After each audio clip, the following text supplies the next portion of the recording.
Well, first of all, let me say, please don't let me interrupt the meal. Please enjoy your meals as I present just a few comments here. And let me start by thanking Ann and thanking all of you for the opportunity to come here and speak a little bit about our association and about our field. You all have a little bit of background, I think, was given to you about the association, about myself. One of the things that's actually not in that resume, in that CV that's included about me, is that actually, I've mentioned this in some other meetings as well, I actually have a bit of a history. I'm quite a renowned archaeologist over the years. And most of those finds were actually found in my backyard in Baltimore as I was growing up. And I would take those finds to a place called the Maryland Science Center, which in those days was located on the 3rd floor of the public library in Baltimore City. And there was a very kind gentleman there who would take those objects and he would look at them and he'd say, you know, I think you might have found something here. And we're going to look it over and we're going to analyze it and we're going to archive it. And then he would very gently usher me over to something else. And that's how I later became quite a renowned geologist and then a pretty renowned astronomer and pretty renowned ornithologist, and kind of made my way through the sciences, all with the help of the kind and caring and thoughtful support of mostly volunteers at a local science center. And that, throughout my entire career, sort of stuck with me in terms of what we really represent. When I try to explain about what we are as a field is that we talk an awful lot about science-based learning. We say, well, what we really do is we encourage science-based learning primarily in our youth. And what we mean by that is that we are not just helping generations to become scientists or to become engineers or mathematicians, but really more than anything else, we're teaching them the processes of science. We're teaching them how to relate issues of science to daily life. What I would want to emphasize for you today is that in many ways we say we are teaching them or we are helping them to learn. To a large extent what we are doing is we are validating instincts that they already have. That by and large young people do test and do trial and error, and they form their own hypotheses and they check them against the realities around them, and they modify and they adjust and they learn. And so to some extent what a science center does is it validates in the most positive and enjoyable way the very instincts that our young people have as they go about learning. And we want to continue to do that. We want to strengthen that. We want to provide the newest and latest learning strategies that we possibly can. So the question then is, why do we care? Why does this matter to so much of us, to us, those of us who are so committed to the science center field? Why is this so important to us? And I'd like you to think just a little bit about the fact that when you hear it said, well, you know, we're 21st in the world in our science scores, and we're lagging behind in math education, all of that may be true. But the same organizations that are doing those studies, that are saying that we're 21st in the world, are doing additional studies that are only now beginning to come out. And what those studies are showing is that it is not so much the test scoring as much as it is the inspiration that makes the difference. So there are countries that are doing extraordinarily well in test taking. Finland, for example, and forgive me for those of you who are from Finland in the room. But the fact is that Finland does very well, always scores very well on the testing in the world rankings. But this is not a science-oriented culture. It's not a culture that is driving toward innovation. It's not a culture that is inspired by science. So our role to serve as an inspirational factor for science is absolutely essential. And I think it's more and more this is being validated. If you have not captured that young person by 8th grade, then you've missed an enormous opportunity. The child who is interested in science by 8th grade is 3 times more likely to enter an undergraduate degree program in sciences than someone who scores at the top levels as a senior in high school in science and math tests. It's about getting that interest. It's about getting that inspiration and getting that motivation. And quite frankly, and we hear it over and over again, we spend less than 1% of our waking hours in science and math classes in our lives. Where are we spending the rest of our time? There's very interesting studies that say when you are young and you have facilitated activities with your caregiver, your parent, or whomever, we're on a par with most around the world in terms of our knowledge and understanding and awareness about science. We dip right about that time when our young people are starting to spend time in the mall rather than in the museum. But then for some reason we come back up as adults again and we start to reach a parallel. Well, what happens is we're grabbing experiential learning wherever we possibly can. I have it facilitated when I'm young. I have the uh-oh factor when I'm joining the workforce, and I'm saying learn wherever I can get that information. So the concept of experiential learning is embedded in what we do as a society. We help to facilitate that as science centers. I want to say just a quick word about the association. We are 600 institutions in 47 countries around the world. We reach about 92 million visitors a year, and that is what we call those primary visitors. That doesn't include the community dialogues and the outreach programs and those who have a wonderful science center experience and go tell someone else. And so we can and do, I think, have a significant impact in our communities. And we as an association have a responsibility to provide professional development, to make your science centers as strong as they can possibly be, and to be advocates, to be the collective voice for what you do. And it's a circular pattern. And if you are good, we want to recognize that. And we want to get you more support by virtue of the good work that you do. If you are finding gaps and needs in professional development, we want to be there to help support and fill those gaps and make you that much stronger as an institution. Fundamentally, what we are trying to convey on our platforms of science centers is inquiry-based learning. That's a way of learning that is not embedded in our schools today. It's not a natural curriculum approach. So for us, we're in many ways on the leading edge in terms of the learning strategies that we're trying to employ. We have evolved over the years. When we were founded back in the 1970s, we were a handful of museums who thought we had a really unique and different thing. We had this thing called hands-on. You would touch in order to learn. It was beyond the curator approach, where you stared at the shelving and looked at items. You got your hands-on activities. And here's one of the ways in which we've evolved. In the 1970s, hands-on meant I press the button, the light goes on, and I see something. So if you were learning about the human cell, let's say, in the 1970s, our laboratory said, or our science center said, press the button, on goes the light around the nucleus, we're going to tell you what it is. Or the mitochondria, or the endoplasmic reticulum, there it is, and then you're going to read about it. Today, we have a discussion about infectious diseases around the world. And from there, the human body. And from there, the human cell. And from there, the parts.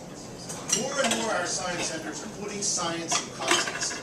Whether it's a community context, whether it's a Red River display, or whether it's something on a global issue that we're facing today, a global sustainability issue, and why it's important to you in your life, and what are the science underpinnings that go along with this. That's where we are in our science centers today. And in today, 90%, now remember, 600 institutions in my association.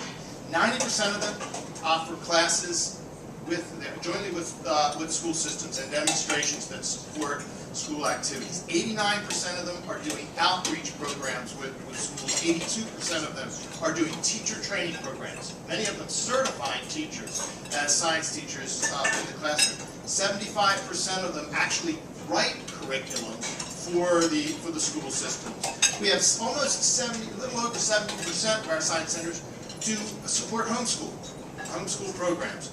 We have almost 50% of our science centers have targeted senior citizen programs. Over 40% of them are actually have youth employment programs inside the science centers.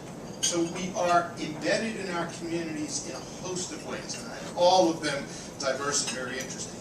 So when I was at breakfast this morning with colleagues, and we mentioned this, but I think more and more where we want to be as science centers is not the science center, but the center for science in the community.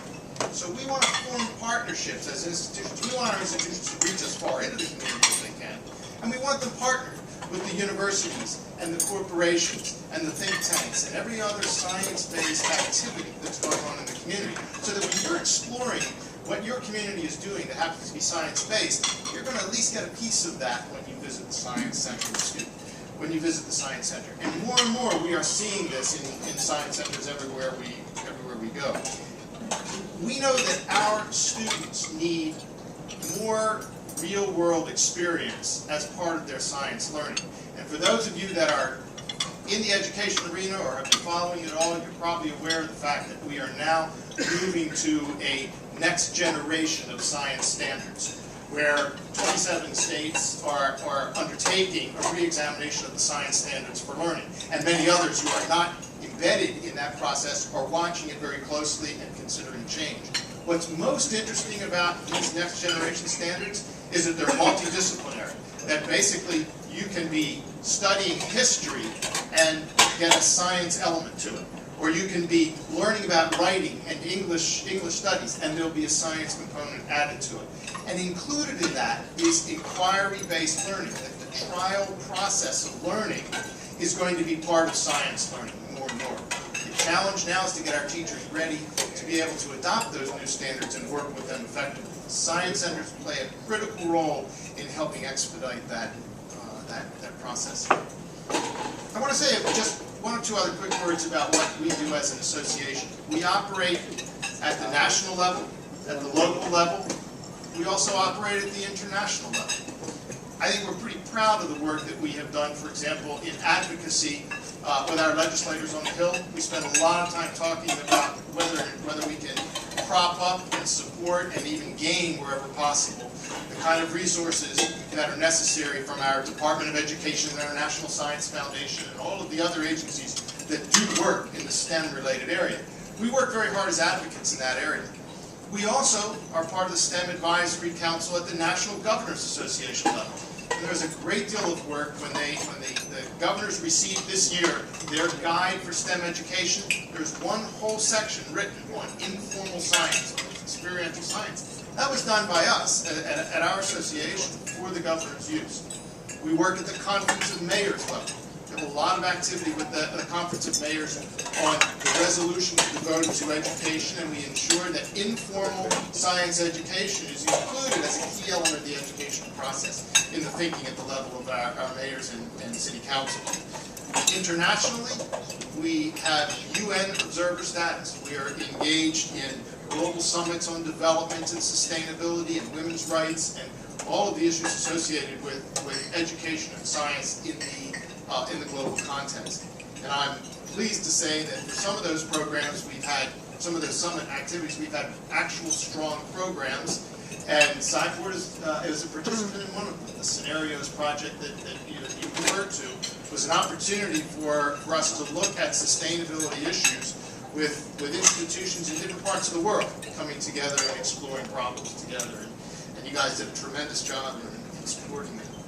So, where are we headed now? Where are our science centers going? I think that we will always be talking about our challenges from a resource point of view, our challenges for commitment to the community, how to be as relevant as we possibly can. I would ask you all to think a little bit about the issues that you find most important in your lives and in the community around you, and ask yourselves to what extent you might be able to pick up a piece of that in the Science Center activity, even if it's for a brief period of time, to energize a little creative thinking in this area. So let me give you an example. We're tackling an issue at the association level on traumatic brain injury. We think it's really important for our science centers to be a platform to say a little bit more about the issue. It's a sports issue, it's a medical issue, it's a military issue, it's an insurance issue. It's an important issue for our communities today. Well, you know, maybe it's up to us to say a few words about that. Energy literacy. The Department of Energy would like to see a national program in energy literacy. Well, you know, we think it's important for our science centers to have a few words to say from the perspective of their local regions about what it means to be energy literate in these sorts of topics.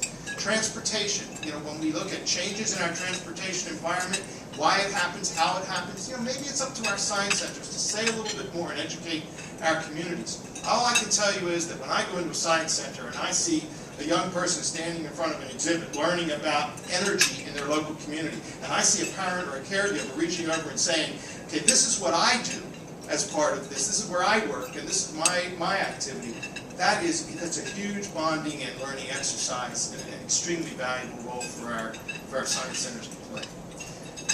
In terms of what we might do differently technologically, we have a lot of kids that sit down in front of games now.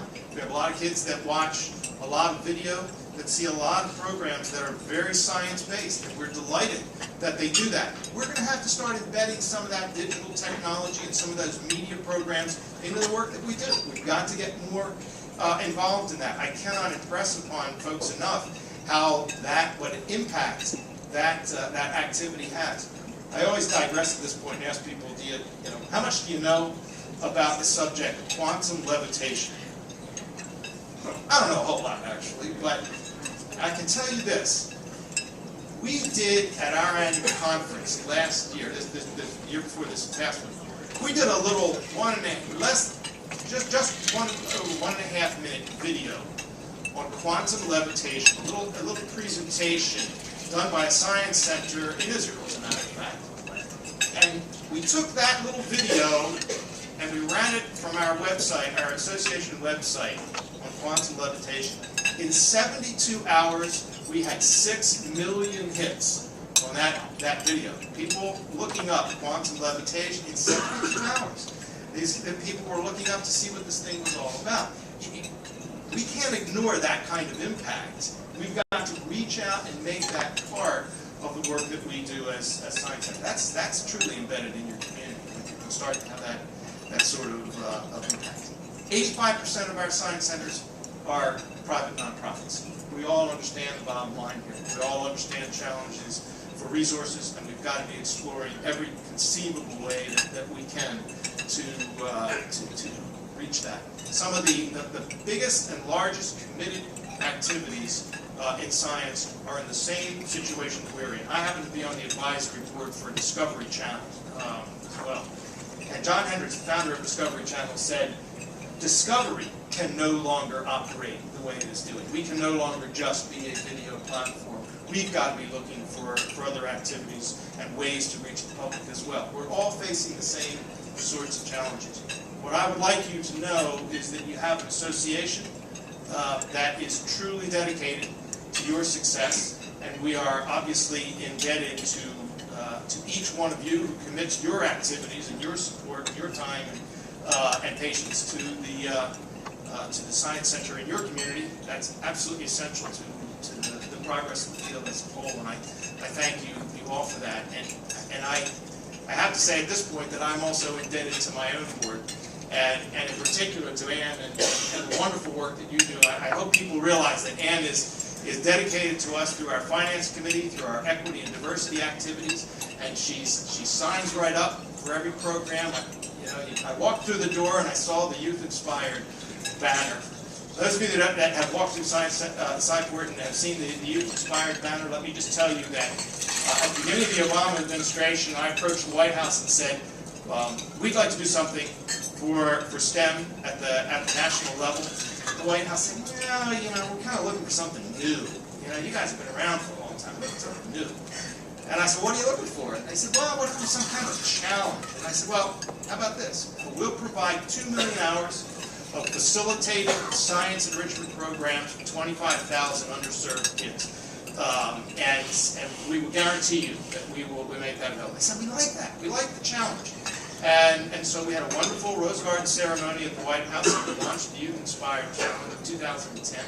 And now we have science centers with the banner up everywhere. The hidden secret in that was we knew full well we were going to hit those numbers. We more than hit those numbers. But to be able to say we're part of that effort, and we're doing it as a field, is absolutely critical. And I thank you for signing on and being part of that, for everything else that you do for Aztec as a group. Thank you all for giving me the time to be here, and thank you all for